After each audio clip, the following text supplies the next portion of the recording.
बच्चों, आज हम क्लास 8 का चैप्टर नंबर 3 पढ़ेंगे, परमाणु की संरचना। तो देखते हैं कि परमाणु होता क्या है। पहले हमने पढ़ा हुआ है कि परमाणु होता क्या है। हमने आसपास की चीजों को देखते हैं, कोई भी पदार्थ देखते हैं तो उसमें क्या होता है, परमाणु होता है और वो कई परमाणु से मिलकर बना होता है। ऐसे ही देखो परमाणु पदार्थ की मूलभूत इकाई। अब देखते हैं कि जो हमारे भारतीय दार्शनिक महर्षि कणाद ने बताया, यदि हम पदार्थ को विभाजित करते जाएं तो हमें छोटे छोटे कण प्राप्त होंगे और एक स्थिति ऐसी आएगी कि जो विभाजित नहीं हो पाएगी। ठीक है, एक स्थिति ऐसी आएगी जो विभाजित नहीं हो पाएगी, तो उसका नाम हमने क्या रखा, परमाणु का नाम दिया। हमने उसको क्या दिया, परमाणु का नाम दिया। अब जैसे एग्जांपल पे ले लेते हैं चौक। अब चौक को हम क्या करते हैं, इसको फोड़ते हैं, अच्छे से फोड़ते हैं। जब तक फोड़ते जाते ये कैसा होता है, कणों की तरह बिखरता जाता है। ठीक है, पाउडर की तरह बिखरता जाता है। पर एक स्थिति ऐसी आती है जहां पे वो जो कण होता है वो नहीं विभाजित होता, तो उसको हम बोलते हैं परमाणु। क्या बोलते हैं हम, परमाणु। ठीक है, इसी प्रकार परमाणु की और चीजें देख लेते हैं। इस प्रकार पदार्थ परमाणुओं से मिलकर बना होता है तथा परमाणु पदार्थ की मूलभूत इकाई होती है। जब हम किसी चीज को कई परमाणुओं से मिलकर बनाएंगे तब क्या होती है, उसमें परमाणु होता है। ठीक है, और उसको हम मूलभूत इकाई बोलते हैं, क्योंकि जो अणु से अणु मतलब कि उसमें जो कण होते हैं वो कण से मिलकर बने होते हैं। जैसे कि देखते हैं, जैसे कि हमने ये ईंट ली, ठीक है, क्या ली, ईंट। अब इसको हमने किससे बनाया, मिट्टी ली, मिट्टी के कणों को जोड़ा, जोड़ते गए तब जाके क्या बना, हमें ये हमारा परमाणु बना, जिससे मिलकर हमें क्या मिल रही है, मूलभूत इकाई मिली। क्या मिली, इकाई मिली, और इससे हमें क्या मिला, एक प्राप्त हुआ पदार्थ। और जब इसको हम फोड़ेंगे, जब इस ईंट को तोड़ेंगे तो वो इस तरीके की फॉर्म में आ जाएगी। नेक्स्ट है आपका, सभी पदार्थ के परमाणु एक समान नहीं होते, ये अलग अलग प्रकार के परमाणु होते। अब देखो सभी प्रकार, जैसे चौक है, चौक बिल्कुल अलग है। आपका कोयला है, कोयला अलग है। आपकी क्या कहते हैं, जो लकड़ी है वो बिल्कुल अलग है। इनके जो परमाणु है वो कैसे है, वो अलग अलग होते हैं, तब जाके हमें अलग अलग तरीके के पदार्थ मिलते हैं। ठीक है, देखो चौक, कोयला, लकड़ी, ये क्या है, बिल्कुल अलग अलग है। अब देखते हैं, दो या दो से अधिक परमाणु आपस में मिलकर अणु बनाते हैं। क्या बनाते हैं, दो या दो से अधिक परमाणु मिलकर एक अणु बनाते हैं। अणु को हम इंग्लिश में क्या कहते हैं, मॉलिक्यूल। अब जैसे देखो, एक ये बना आपका, ये क्या है, आपके अणु, और ये परमाणु। ठीक है, और ये आपस में क्या होंगे बेटा, ये आपस में मिलेंगे। ये आपस में जब मिलेंगे तब क्या बनाएंगे, ये एक पदार्थ बनाएंगे या अणु बनाएंगे। क्या बनाएंगे, अणु बनाएंगे। ठीक है, अब इसी और आगे चलते हैं, ये देखते हैं, नेक्स्ट पॉइंट डालते हैं। जब समान प्रकार के कई परमाणु आपस में मिलते हैं, जब समान प्रकार के परमाणु आपस में मिलते हैं तो हमें क्या मिलता है, तत्व मिलता है। क्या मिलता है, तत्व मिलता है। कहां गया, सॉरी, जब समान प्रकार के कई परमाणु आपस में मिलते हैं तो हमें तत्व यानी एलिमेंट का अणु प्राप्त होता है। तो हमें तत्व मिलता है, यानी कि एक अणु मिलता है, तत्व का अणु मिलता है। ठीक है, जैसे अब देखते हैं, उदाहरण में देखते हैं, हाइड्रोजन के दो परमाणु, हाइड्रोजन का एक अणु। हाइड्रोजन के हमने क्या लिए, दो परमाणु ले लिए और हाइड्रोजन का एक अणु ले लिया। ठीक है, हाइड्रोजन का एक अणु। अब जब हम दो अणु, देखो हमने दो परमाणु लिए, हाइड्रोजन परमाणु, हाइड्रोजन परमाणु। अब हमने इसको क्या किया, आपस में जोड़ दिया। क्या कर दिया हमने, जोड़ दिया। क्या कर दिया हमने बेटा, जोड़ दिया। जब हम आपस में इन दोनों को मिला दिया तो हमने क्या बनाया, H2। तो इसको हमने किसका नाम दे दिया, हाइड्रोजन अणु। इसको हमने किसका नाम दे दिया, हाइड्रोजन अणु का दे दिया। अब जैसे देखते हैं, आगे चलते हैं, जब असमान प्रकार के परमाणु आपस में मिलते हैं। जब जब उनमें कोई समानता नहीं होती है उसको हम असमान कहते हैं। तो हम एक यौगिक का अणु प्राप्त करते हैं। हम किसका प्राप्त करते हैं? यौगिक का अणु प्राप्त करते हैं। किसका? यौगिक का, क्योंकि उसमें असमान क्या है? परमाणु है। ठीक है, अब देखो मैं आपको परमाणु बता रही थी। हम कोई भी पदार्थ लेते हैं तो ये क्या कर रहे हैं, हम कोई भी पदार्थ लेते हैं तो क्या कर रहे हैं, इसको तोड़ा तो ये कैसे हो गया, ये परमाणु में बदल गया। अब इनके भी कोई टुकड़े नहीं होंगे। अब देखते हैं हम इसको, पहले हम एग्जांपल को देख लेते हैं कि यौगिक का अणु कैसे प्राप्त होता है। अब देखो हाइड्रोजन का एक परमाणु हमने ले लिया H। क्या ले लिया बेटा? H ले लिया। फिर ले लिया हमने क्लोरीन का एक परमाणु ले लिया। क्लोरीन का क्या लिया हमने? एक परमाणु लिया है, जिसमें क्या है? Cl। क्या ले लिया? Cl। अब मिलाकर हाइड्रोजन क्लोराइड, यानी कि हमने किसको मिला दिया? इन दोनों को मिला दिया, H को मिला दिया और Cl को मिला दिया। तो मिलाने पर क्या मिला? HCl मिला। क्या मिला हमें? HCl, hydrogen chloride. एक अणु बनता है। क्या बनाता है? एक अणु बनाता है। क्या बनाया आपका? अणु बनाया। देखो H लिया, हाइड्रोजन का एक परमाणु ले लिया, फिर हमने क्लोरीन का एक परमाणु ले लिया, उसके बाद हमने इन दोनों को क्या करा दिया? आपस में जोड़ दिया। फिर हमें क्या मिला? HCl मिला, हाइड्रोजन क्लोराइड का एक अणु हमें इससे प्राप्त हुआ। समझ में आया कि ये कैसे मिलना है?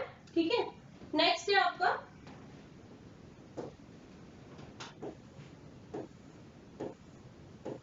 है आपका डाल्टन का परमाणु सिद्धांत। अब देखते हैं, अब ये सिद्धांत किसने दिया? डाल्टन का सिद्धांत किसने दिया? डाल्टन का सिद्धांत दिया, देखो इस पे बात करते हैं। महर्षि कणान यूनानी दार्शनिकों और अन्य लोगों द्वारा प्रस्तावित प्राचीन सिद्धांत केवल विचारों पर आधारित थे। पहले क्या थे? इनके विचारों पर आधारित थे, है ना। जैसे अपने भारतीय जो थे महर्षि कणान, यूनानी दार्शनिकों और अन्य लोग जो थे वो किस पे थे? प्राचीन सिद्धांत के केवल विचारों पर आधारित थे, सॉरी बेटा, है ना। अब देखते हैं, आगे देखते हैं इसका अध्ययन कैसे किया गया। अध्ययन करने के पश्चात अंग्रेज वैज्ञानिक जॉन डाल्टन ने 1808 ईस्वी में द्रव की संरचना तथा परमाणु संबंधी एक सुव्यवस्थित विचार अपनी परिकल्पनाओं से प्रस्तुत किया। मतलब उन्होंने कुछ विचार किए, कुछ परिकल्पनाएं की, तब जाके इन्होंने कुछ हमें सिद्धांत बताए या उनके कुछ आपके रूल बताए। ठीक है, तो जैसे कि देखो देखते हैं, पदार्थ या तत्व अनेक सूक्ष्म कणों से बने पदार्थ या तत्व अनेक सूक्ष्म कणों से बना होता है। जो पदार्थ होता है वो कैसे बने होते हैं? अनेक सूक्ष्म जो कण होते हैं उनसे बने होते हैं, जिन्हें हम परमाणु कहते हैं। जैसे कि मैंने आपको बताया कि कोई भी चीज समान बनाने के लिए पहले हमें इनके जो कण होते हैं इनको आपस में क्या करने पड़ते हैं? जोड़ने पड़ते हैं, तब जाके क्या बनता है? एक परमाणु बनता है। ठीक है, इन्होंने इसमें पता लगाया कि जो कुछ अनेक तत्व होते हैं वो सूक्ष्म कण से बने होते हैं। ठीक है, फिर आपका नेक्स्ट, परमाणुओं को ना तो नष्ट किया जा सकता है और ना ही बनाया जा सकता है। क्या हम परमाणुओं को नष्ट कर सकते हैं? हमने कोई भी जैसे धूल का कण लिया और धूल को हम तोड़ते जा रहे हैं, फोड़ते जा रहे हैं, पर नहीं, वो नष्ट ही नहीं होगा, क्योंकि वो कैसा हो जाएगा? वो परमाणु के उसमें आ जाएगा और वो उड़ने से लगेगा। आपने देखे होंगे कि सुबह सुबह देखते होंगे कि कई सारी धूप के साथ है ना, बहुत सारे परमाणु जो भी होते हैं वो कैसे होते हैं? उड़ रहे होते हैं। तो वो क्या होते हैं? वो कण होते हैं। क्या होते हैं? कण होते हैं। ठीक है, तो ना तो हम उनको बना सकते हैं और ना ही हम उसको क्या कहते हैं? नष्ट कर सकते हैं। नेक्स्ट है, परमाणु अविभाज्य होता है। हम परमाणु को अविभाज्य होता है, ठीक है, हम इसको विभाज्य नहीं कर सकते। ठीक है, एक ही परमाणु के एक ही तत्व के परमाणु भार, आकार व अन्य गुणों में समान होते हैं। कैसे होते हैं? एक ही तत्व के परमाणु भार में, आकार में और अन्य गुणों में समान होते हैं। ठीक है, जो परमाणु के जो गुण होते हैं वो कैसे होते हैं? समान होते हैं। इसी तरीके से परमाणु सरल अनुपात में संयुक्त होते हैं। कैसे होते हैं? संयुक्त होते हैं, क्योंकि परमाणु हमेशा कैसे होते हैं? एक साथ जुड़े होते हैं, इसीलिए इनको परमाणु कहा जाता है। तो आपका इतना पोर्शन मैंने इस वाले पार्ट में कंप्लीट करा दिया। नेक्स्ट, तो देखो डाल्टन के अनुसार परमाणु एक अविभाज्य होने की यह धारणा समय के साथ गलत सिद्ध हुई। मतलब डाल्टन ये जानते थे कि परमाणु क्या है? अविभाज्य है। अब जैसे जैसे समय बढ़ा, जैसे जैसे वैज्ञानिक हुए, उन्होंने इस बात को गलत सिद्ध कर दिया। ठीक है, अब देखते हैं कि सिद्ध कैसे किया। देखो, इसमें मुख्य रूप से 3 मूल कण है। परमाणु में इन्होंने बताया कि इसमें मुख्य रूप से 3 मूल कण है, जैसे कि इलेक्ट्रॉन, प्रोटॉन, न्यूट्रॉन। क्या है? इलेक्ट्रॉन, प्रोटॉन और न्यूट्रॉन। ठीक है, तो हम पहले आप देख लेते हैं इलेक्ट्रॉन। इलेक्ट्रॉन क्या है? इलेक्ट्रॉन की खोज जो की थी इनकी सर जे थॉमसन ने कैथोड किरणों के फलस्वरूप किया था। किसके द्वारा किया था? कैथोड किरणों के द्वारा किया था। ठीक है, अब देखते हैं, ये अति सूक्ष्म ऋणावेशित मूल कण है। और ये कैसे हैं? ऋणावेशित मूल कण है। ठीक है, नेक्स्ट है, एक इलेक्ट्रॉन पर इकाई ऋणावेश होते हैं। किस पर? एक इकाई जो होती है वो ऋणावेशित होती है। ठीक है, नेक्स्ट है आपका इलेक्ट्रॉन का हाइड्रोजन परमाणु H के द्रव्यमान का लगभग 1/1837 भाग होता है। ठीक है, कितना होता है? 1837 भाग होता है। ठीक है, नेक्स्ट है आपका प्रोटॉन। अब प्रोटॉन की खोज किसने की थी? प्रोटॉन की खोज की थी आपकी गोल्डस्टीन ने। ठीक है, सन 1886 में। कब की थी? सन 1886 में। पर इसको नाम किसने दिया था? रदरफोर्ड ने प्रोटॉन का नाम दिया था। किसने दिया था? रदरफोर्ड ने दिया था। ये देखो, एक प्रोटॉन एक इकाई धन आवेश होते हैं। ठीक है, इसमें जो एक प्रोटॉन होता है इसमें धन आवेशित होता है। ठीक है, उसमें ऋण आवेशित होता था, इसमें धन आवेशित होता है। ठीक है, आप देखते हैं इसका द्रव्यमान हाइड्रोजन परमाणु के लगभग बराबर होता है। जो हाइड्रोजन परमाणु होता है उसका लगभग बराबर होता है। ठीक है, तो हमें ये पता चलता है कि प्रोटॉन में धन आवेशित होता है। ठीक है, तो और इसका जो हाइड्रोजन परमाणु होता है वो लगभग बराबर होता है। ठीक है, अब आ जाते हैं न्यूट्रॉन पर। इसकी खोज जेम्स चैडविक ने की थी। किसकी खोज? न्यूट्रॉन की खोज किसने की? जेम्स चैडविक ने की थी। ठीक है, अब देखते हैं, न्यूट्रॉन विद्युत उदासीन मूल कण है। क्या है? न्यूट्रॉन जो है वो विद्युत उदासीन मूल कण है। ना तो इसमें धन आवेशित होता है और ना ऋण आवेशित होता है। इसका जो द्रव्यमान होता है वो कैसा होता है? लगभग बराबर होता है। इसका द्रव्यमान हाइड्रोजन परमाणु के लगभग बराबर होता है। जो हाइड्रोजन परमाणु होता है वो इसके लगभग बराबर होता है। ठीक है बेटा, अब देख लेते हैं नेक्स्ट। अब आ जाते हैं हम परमाणु मॉडलों पर। अब परमाणु मॉडल की खोज की गई। ठीक है, अब तक इलेक्ट्रॉन, न्यूट्रॉन, प्रोटॉन की बात चल रही थी, है ना। अब परमाणु मॉडल बनाए गए। अब परमाणु मॉडल कैसे बनाए गए? मुख्य रूप से 3 वैज्ञानिकों ने आधुनिक परमाणु संरचना मॉडल प्रस्तुत किए। अब कितने थे? 3 वैज्ञानिक थे जिन्होंने किसका मॉडल प्रदर्शित किया? परमाणु मॉडल का। ठीक है, देखो पहले है आपके जेम्स थॉमसन का परमाणु मॉडल। ठीक है, जो आपके कौन है? जेम्स थॉमसन के परमाणु मॉडल किया था। फिर आ जाते हैं रदरफोर्ड ने। रदरफोर्ड का नाभिकीय मॉडल। ठीक है, रदरफोर्ड का नाभिकीय मॉडल। नील्स बोर का मॉडल। ठीक है, नील्स बोर का मॉडल। अब पहले हम देख लेते हैं जे थॉमसन का परमाणु मॉडल। अब देखो इसमें इन्होंने बताया, इन्होंने अपने विचार प्रस्तुत किए कि उनके अनुसार परमाणु को 10⁻⁻10 मीटर व्यास का एक ठोस गोला माना जा सकता है। किसका? एक ठोस गोला माना जा सकता है। ठीक है, ठोस गोला माना जा सकता है, जो प्रोटॉन के कारण धनावेशित होते हैं। कैसे? जो प्रोटॉन के कारण धनावेशित होते हैं। ठीक है, कैसा गोला माना है? ठोस गोला माना है। ठीक है, इसमें ऋणावेशित इलेक्ट्रॉन धसे हुए रहते हैं। कैसे? इलेक्ट्रॉन धसे हुए रहते हैं। ठीक है, इलेक्ट्रॉन परमाणु के धनावेश को संतुलित कर देते हैं। और क्या करते हैं? ये संतुलित कर देते हैं किसके आवेश को? धनावेश को। ठीक है, अब देखो इन्होंने क्या बोला, एक ठोस गोला माना है और इसमें ऋणावेश और धनावेश दोनों है, और जो कि इसको बैलेंस किए हुए, धसे हुए। जैसे आपने देखा होगा कि तरबूज होता है, जब हम उसको बीच में से काटते हैं तो जो काले काले सीड होते हैं वो ये समझो कि वो आपके इलेक्ट्रॉन धसे हुए हैं। तो उन्होंने अपने मॉडल में ये व्यक्त किया है। तो बेटा आपको परमाणु मॉडल समझ में आया? ठीक है, अब हम पढ़ेंगे रदरफोर्ड का नाभिकीय मॉडल। ठीक है, अब जानते हैं। देखो, ब्रिटेन के भौतिकी वैज्ञानिक रदरफोर्ड ने अल्फा प्रकीर्णन प्रयोग कर अपना नाभिकीय मॉडल प्रस्तुत किया। ठीक है, अल्फा किरणों से क्या किया? अपना नाभिकीय मॉडल प्रस्तुत किया। ठीक है, रदरफोर्ड ने इस प्रयोग में सोने की पन्नी, इस प्रयोग में सोने की पन्नी का प्रयोग किया, जो कि कितने सेंटीमीटर की थी?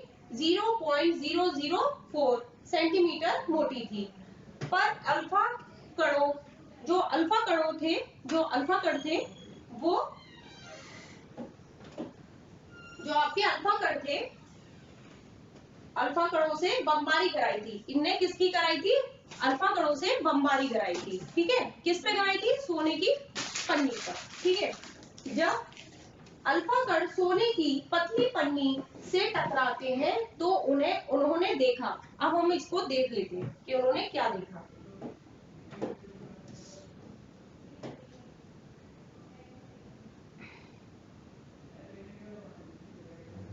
देखो मैं आपको बताती हूँ, जब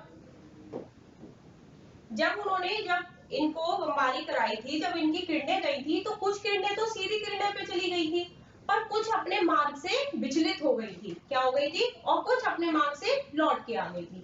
तो जो विचलित हो रही थी वो अल्फा किरणें थी, क्योंकि इनका जो आवेश था वो कैसा था? धनावेश था। ठीक है, कैसा था? धनावेश था। तो इन्होंने जो भी क्रिया कराई थी वो इन अल्फा किरणों के द्वारा कराई गई थी। ठीक है, तो आपको समझ में आया? जब हमने जब उन किरणों को भेजा उससे, तो कुछ तो किरणें सीधी चली गई, कुछ अपने मार्ग से विचलित हो गई और कुछ घूम गई। ठीक है, तो ये हमें समझ में आता है कि जो आपकी अल्फा किरणें हैं वो किससे टकरा के जा रही थी? सोने की पन्नी से। ठीक है, ठीक है, अब आ जाते हैं नील्स बोर परमाणु मॉडल। ठीक है, तो देखो अनेक वर्षों तक केवल दो मूल कण इलेक्ट्रॉन तथा प्रोटॉन ज्ञात थे। हमें कितने थे? दो मूल कण प्राप्त थे, इलेक्ट्रॉन और प्रोटॉन। जब इनका मॉडल आया, नील्स बोर का मॉडल आया, तो सन 1932 में जेम्स चैडविक ने एक नए कण की खोज की जिसका द्रव्यमान प्रोटॉन के द्रव्यमान के लगभग बराबर था। कैसा था? लगभग बराबर था। ठीक है, इस पर कोई आवेश नहीं होता है। क्या होता है? इस पर कोई भी आवेश नहीं होता। देखते हैं कैसे। देखो इसमें क्या होता है, ये हमने मॉडल लिया, इसमें बीच में क्या होता है? नाभिक होता है। ठीक है, और जो इलेक्ट्रॉन होता है वो इसके चारों ओर घूमता रहता है। ठीक है, क्या होता है? इलेक्ट्रॉन घूमता रहता है नाभिक। ठीक है, तो ये था आपका नील्स बोर का परमाणु मॉडल। अब चलते हैं परमाणु संख्या या परमाणु क्रमांक। अब इसमें ये देख लेते हैं, इसमें ज्यादा कुछ है नहीं है, इसमें बस ये बताया जा रहा है कि कौन सी किस चीज को दर्शाया गया है या प्रदर्शित किया गया है। ठीक है, हमने किसी भी तत्व को किस चीज से प्रदर्शित किया है। जैसे किसी तत्व के परमाणु के नाभिक में उपस्थित प्रोटॉन की संख्या उस तत्व की परमाणु संख्या अथवा परमाणु क्रमांक कहलाती है। देखो इसमें क्या बता रहा है कि प्रोटॉन की संख्या और अथवा परमाणु का क्रमांक क्या कहलाता है। तो हम इसको किससे प्रदर्शित करते हैं? जेड से। किससे करते हैं? Z से। ठीक है, परमाणु संख्या Z, प्रोटॉन की संख्या है। ठीक है, नेक्स्ट है आपका द्रव्यमान संख्या। किसी तत्व के परमाणु के नाभिक में उपस्थित प्रोटॉन अथवा न्यूट्रॉन की संख्या का योग द्रव्यमान संख्या कहलाता है। क्या कहलाता है? द्रव्यमान संख्या कहलाता है। किसका योग? प्रोटॉन और न्यूट्रॉन की संख्या का योग। ठीक है, अब इसको हम किससे दर्शाते हैं? ए से प्रदर्शित करते हैं। किससे करते हैं? ए से प्रदर्शित करते हैं। ठीक है, जैसे द्रव्यमान संख्या ए, प्रोटॉन की संख्या पी, न्यूट्रॉन की संख्या एन। ठीक है, इससे प्रदर्शित करते हैं। ठीक है, अब देख लेते हैं कुछ तत्वों के नाम मैंने इस पे लिखे हैं, वो देख लेते हैं। अब देख लेते हैं पहले हाइड्रोजन। हाइड्रोजन की जो परमाणु संख्या है, जिसे हमने Z से डिफाइन किया, वो कैसे करेंगे? 1 से। किससे करेंगे? 1 से। द्रव्यमान संख्या N प्लस P से। तो ठीक है, तो आपकी कितनी हो गई? 1 हो गई। हीलियम, इसमें क्या करेंगे आप? 2। परमाणु संख्या कितनी हुई? 2 और द्रव्यमान संख्या 4। ठीक है, ऑक्सीजन 8 और इसकी द्रव्यमान संख्या कितनी हुई? 16। तो मैंने आपको इसमें ये बताया कि जो आपकी जो भी संख्या है वो इसको किससे प्रदर्शित किया गया है। इसमें 4th पार्ट में हेडिंग है आपकी समस्थानिक। देख लेते हैं समस्थानिक होता क्या है। किसी तत्व के वे परमाणु जिनकी परमाणु संख्या समान होती है, ठीक है, जिनकी परमाणु संख्या समान होती है परंतु द्रव्यमान संख्या भिन्न होती है, और द्रव्यमान संख्या भिन्न होती है, समस्थानिक कहलाते हैं। ठीक है, अब देखते हैं इसके प्रकार। तो प्रकृति में पाए जाने वाले हाइड्रोजन की 3 समस्थानिक। तो पहला है आपका प्रोटियम। ठीक है, इसका H1, ड्यूटेरियम इसका H2, ट्राइटिनियम H3। ठीक है, अब देख लेते हैं इनके परमाणु और द्रव्यमान संख्या। तो देखो प्रोटियम का परमाणु संख्या 1 है और द्रव्यमान संख्या भी 1 है। प्रोटॉन की संख्या 1 है और इलेक्ट्रॉन की संख्या भी 1 है, पर न्यूट्रॉन की संख्या क्या है? 0 है। अब देख लेते हैं ड्यूटेरियम में। तो परमाणु संख्या आपकी 1 है, द्रव्यमान संख्या 2 है, प्रोटॉन की संख्या 1 है और इलेक्ट्रॉन की संख्या 1 और न्यूट्रॉन की संख्या 1 है। बदला क्या है? केवल द्रव्यमान की संख्या बदली है।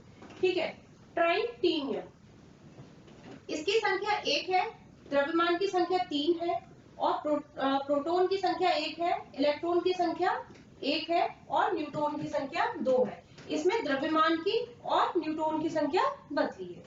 ठीक है, नेक्स्ट चलते हैं हम आयनों का बनना। ठीक है, इस विद्युत उदासीन परमाणु में एक और इलेक्ट्रॉन आ जाए तो इसमें एक इलेक्ट्रॉन की अधिकता हो जाती है, क्योंकि इलेक्ट्रॉन पर ऋणावेश होता है।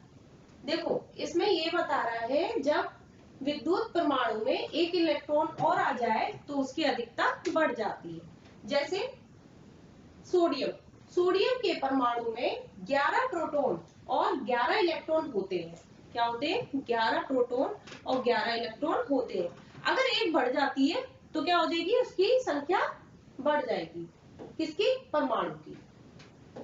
देखो जैसे सोडियम का परमाणु, ये इसमें जो आयन है ये घूम रहे हैं, ये क्या है? इलेक्ट्रॉन है, जो कि इनकी संख्या क्या है? बढ़ रही है। ठीक है, और सोडियम का आयन, और इसी तरीके से इसमें भी सोडियम के आयन में भी इलेक्ट्रॉन की संख्या बढ़ती जाती है। ठीक है, नेक्स्ट है क्लोरीन। क्लोरीन के परमाणु में 17 प्रोटॉन और 17 इलेक्ट्रॉन होते हैं। कितने होते हैं? 17 प्रोटॉन है और 17 इलेक्ट्रॉन है। क्लोरीन द्वारा एक इलेक्ट्रॉन ग्रहण करने से 17 से 18 इलेक्ट्रॉन हो जाते हैं। जब क्या होता है? क्लोरीन जब एक ग्रहण कर लेगा, मतलब कि एक और अपने पास ले लेगा, उसको क्या हो जाएगा? वो 18 हो जाएगी। इलेक्ट्रॉन की संख्या क्या हो जाएगी? 18 हो जाएगी।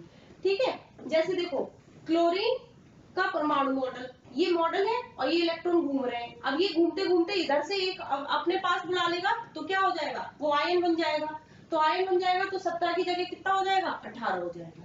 ठीक है, अब आ जाते हैं संयोजकता पर। किसी भी भिन्न तत्व की संयोजकता वह संख्या है जो एक दर्शाता है, ठीक है, सॉरी, जो यह दर्शाता है कि उस तत्व का एक परमाणु हाइड्रोजन के कितने परमाणुओं से संयोग करता है तथा अथवा विस्थापित करता है, ठीक है। तो इसमें ये बता रहा है कि किसी भी तत्व की जो संयोजकता संख्या है, ठीक है, वो क्या कर रहा है, वो दर्शा रहा है उस तत्व का एक परमाणु हाइड्रोजन के कितने परमाणुओं से संयोग करता है, मतलब जो एक हाइड्रोजन है वो कितने परमाणुओं से संयोग करता है, ठीक है। तो देखो हम देख लेते हैं HCl, हमने एक उदाहरण लिया है HCl, ठीक है। इसमें से हमने क्या लिया, क्लोरीन ले लिया, ठीक है, जो क्या है परमाणु हो गया, इसकी संयोजकता एक है, हमने क्या ले लिया, ये इसको एक मानेंगे, ठीक है, क्योंकि ये हाइड्रोजन के एक परमाणु से संयोग करता है, क्योंकि हमने हाइड्रोजन कितना उठाया है, एक उठाया है, क्यों उठाया, ये तो पूरा है, और हमने उठाया किसको, Cl को, ठीक है। तो इसको हम कहेंगे हाइड्रोजन की एक परमाणु से संयोग करती है, ठीक है। अब इसकी तालिका देख लेते हैं। देखो इसमें तालिका में दिया है तत्वों के नाम, संकेत, संयोजकता। तो पहला है आपका हाइड्रोजन, ठीक है। हाइड्रोजन का संकेत क्या करता है, H, और इसकी संयोजकता कितनी है, 1। कार्बन का C, क्योंकि हम इसे क्या किससे लिखते हैं, C से लिखते हैं, और संयोजकता कितनी है, 4। सोडियम Na, ठीक है, इसकी संयोजकता 1। ऑक्सीजन O, ठीक है, इसकी संयोजकता 2। मैग्नीशियम Mg, इसकी संयोजकता 2। कैल्शियम, कैल्शियम को Ca, और इसकी संयोजकता क्या है बेटा, 2। एल्युमिनियम Al, और इसकी संयोजकता कितनी है, 3। क्लोरीन Cl, और इसकी संयोजकता क्या है, 1। जैसे मैंने ऊपर बताया हमने क्या लिए, इसकी संयोजकता कितनी ली, 1 ली क्लोरीन को लेके। तो आपको ये समझ में आया, ठीक है, आपका चैप्टर ये यहाँ पे खत्म हो गया। आंसर करेंगे, है ना। अभ्यास प्रश्न, निम्नलिखित में से प्रश्नों में से सही विकल्प छांटकर लिखिए। तो पहला है आपका क, न्यूटन की खोज किसने की थी, कणाथ ने की थी, डाल्टन ने की थी, जेम्स चैडविक ने की थी, या रदरफोर्ड ने की थी। तो आपकी किसने की थी, जेम्स चैडविक ने की थी, ठीक है।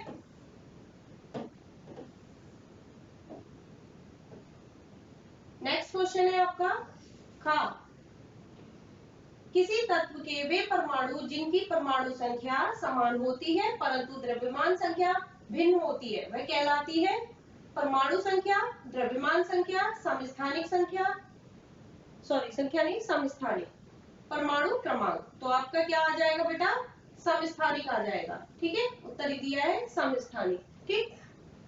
नेक्स्ट है आपका जल में ऑक्सीजन की संयोजकता होती है, तो जल में ऑक्सीजन की संयोजकता क्या होती है आपकी, 1 4 3 2, तो आपका हो जाएगा 2, उत्तर आपका 2 हो जाएगा, ठीक है। नेक्स्ट है आपका न्यूट्रॉन पर आवेश होता है, धनावेश होता है, ऋणावेश होता है, कोई आवेश नहीं होता, कभी धनावेश कभी ऋणावेश। तो इसका आंसर हो जाएगा आपका कोई आवेश नहीं होता है। तो आपके बहुविकल्पीय खत्म हुए। अब हम चलेंगे नेक्स्ट क्वेश्चन पे, जिसमें हमें क्या करने हैं, सही गलत करने हैं, ठीक है। तो पहला आपका आ जाता है क्वेश्चन का, परमाणु अविभाज्य कण होता है, ठीक है। तो क्या होता है आपका, नहीं, अविभाज्य कण होता है, वो नहीं होता है।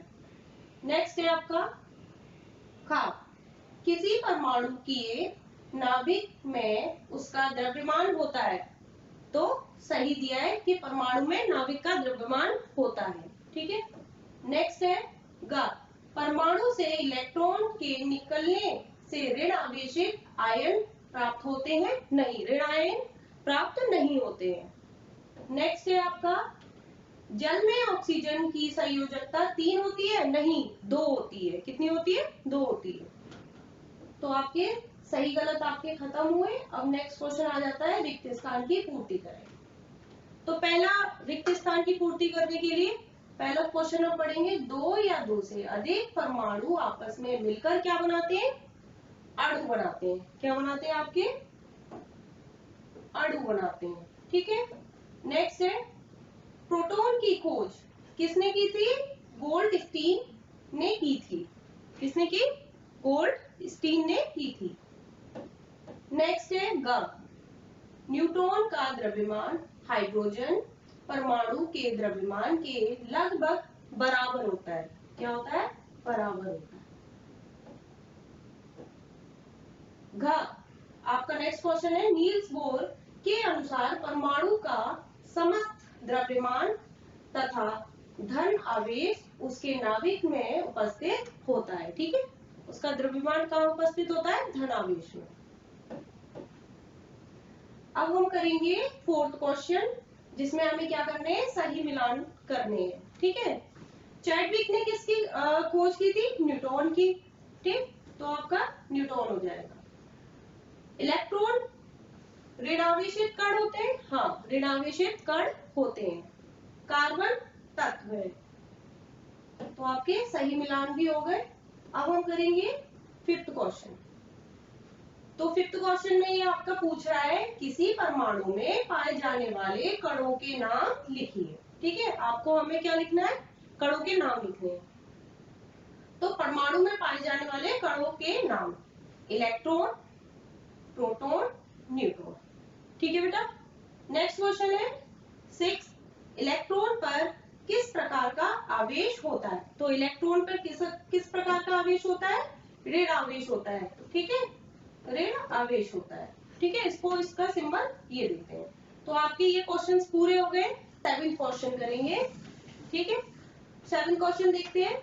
हाइड्रोजन के 3 समस्थानिकों के नाम लिखिए। ठीक है, हमें क्या लिखने हैं? 3 समस्थानिकों के नाम लिखने हैं। हाइड्रोजन के समस्थानिक के नाम, प्रोटेनियम, ड्यूटेनियम और ट्राइटिनियम। ठीक है, नेक्स्ट क्वेश्चन है आपका 8, निम्नलिखित की परिभाषित कीजिए। निम्नलिखित की परिभाषा लिखिए, परिभाषा लिखिए। ठीक है, तो हमें पहले परिभाषा लिखनी है परमाणु संख्या की, फिर लिखनी है द्रव्यमान संख्या की, फिर संयोजकता की। तो हम पहले देख लेते हैं परमाणु संख्या की या परमाणु क्रमांक की। तो किसी तत्व के परमाणु के नाभिक में उपस्थित प्रोटॉन की संख्या उस तत्व की परमाणु संख्या अथवा परमाणु क्रमांक कहलाती है। ठीक है, इसे हम कैपिटल जेड से प्रदर्शित करते हैं। किससे करते हैं? कैपिटल जेड से। परमाणु संख्या प्रोटॉन की संख्या कहलाती है। ठीक है बेटा। नेक्स्ट आ जाता है द्रव्यमान संख्या। द्रव्यमान संख्या किसी तत्व के परमाणु के नाभिक में उपस्थित प्रोटॉन तथा न्यूट्रॉन की संख्या का योग द्रव्यमान संख्या कहलाती है। इन दोनों का योग क्या कहलाती है? द्रव्यमान संख्या जो कहलाती है। किसका? प्रोटॉन और न्यूट्रॉन का। इसे हम कैपिटल ए से प्रदर्शित करते हैं। ठीक है, अतः द्रव्यमान संख्या ए, प्रोटॉन की संख्या p प्लस न्यूट्रॉन की संख्या स्मॉल n से प्रदर्शित करते हैं। ठीक है, अब आ जाती है आपकी संयोजकता। किसी भी तत्व की संयोजकता वह संख्या है जो यह प्रदर्शित है कि उस तत्व का एक परमाणु हाइड्रोजन के कितने परमाणु से संयोग करता है अथवा विस्थापित करता है। ठीक है, उसकी क्या बता रहा है? वो उसकी संख्या बता रहा है। उदाहरण में HCl में Cl की संयोजकता 1 होती है क्योंकि वह हाइड्रोजन में एक परमाणु से संयोग करता है, क्योंकि उसका कितने परमाणु होते हैं? एक परमाणु होता है। ठीक है, नेक्स्ट क्वेश्चन है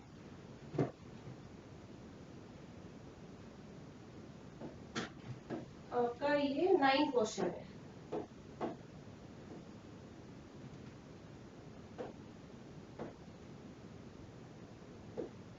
ये आपका 9th क्वेश्चन है। ठीक है बेटा, अब हमें इसके बारे में जानना है इलेक्ट्रॉन, प्रोटॉन एंड न्यूट्रॉन के गुणों की तुलना कीजिए। हमें इसकी किसकी तुलना करनी है? गुणों की तुलना करनी है। ठीक है, तो इलेक्ट्रॉन को पढ़ते हैं पहले। इलेक्ट्रॉन एक इकाई ऋण आवेश होता है। ठीक है, इलेक्ट्रॉन पर जो इकाई होती है वो क्या होती है, ऋणावेश होती है। इसका द्रव्यमान हाइड्रोजन परमाणु के द्रव्यमान का लगभग 1/1837 भाग होता है। ठीक है। नेक्स्ट है आपका प्रोटॉन। प्रोटॉन पर इकाई धनावेशित होती है। प्रोटॉन पे इकाई कितनी होती है, धनावेशित होती है। इसका द्रव्यमान हाइड्रोजन परमाणु के द्रव्यमान के लगभग बराबर होता है। किसके बराबर होता है, हाइड्रोजन परमाणु के बराबर होता है। ठीक है। नेक्स्ट है आपका न्यूट्रॉन। न्यूट्रॉन विद्युत उदासीन है, अर्थात इस पर कोई आवेश नहीं होता। इस पे कोई भी आवेश नहीं होता। जैसे औरों पे बाकी पे धनावेश वगैरह लगे होते हैं, इस पे कोई आवेश नहीं लगा होता है। इसका द्रव्यमान हाइड्रोजन परमाणु के द्रव्यमान के लगभग बराबर होता है। तो आपका ये चैप्टर पूरा हो गया है। इसमें कोई क्वेश्चन आपको समझ में ना आए तो आप मुझसे पूछ सकते हैं। थैंक यू बच्चों।